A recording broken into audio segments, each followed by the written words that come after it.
Bonjour à tous et bienvenue sur Top Mercato pour un nouveau tour de la presse européenne.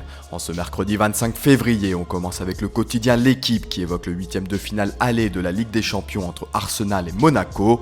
Une rencontre particulière pour Arsène Wenger qui fut l'entraîneur de l'ASM entre 1987 et 1994.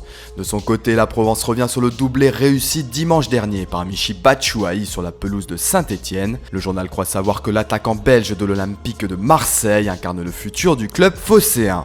En Italie, le Corriere dello Sport relate la victoire de la Juventus Turin aux dépens du Borussia Dortmund hier au Juventus Stadium.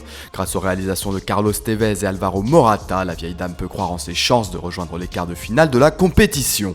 Pour sa part, la Gazzetta dello Sport croit savoir que le départ de Mauro Icardi l'été prochain pourrait permettre à l'Inter Milan de recruter. Estimé à 40 millions d'euros, la vente du canonnier argentin serait compensée par l'arrivée d'un avant-centre. Les noms de Gignac et Lavezzi reviennent avec insistance.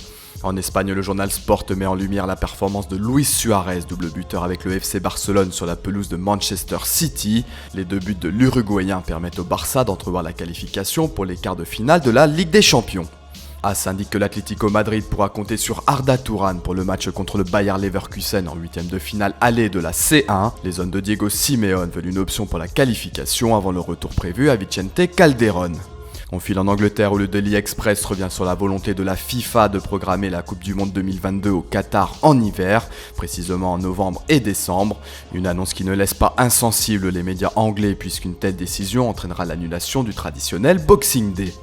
Pour finir, le Daily Mirror explique que Chelsea est déçu par la décision de la fédération anglaise de réduire de 3 à 2 matchs la suspension pour Nemanja Matic qui avait poussé Ashley Barnes contre Burnley le week-end dernier.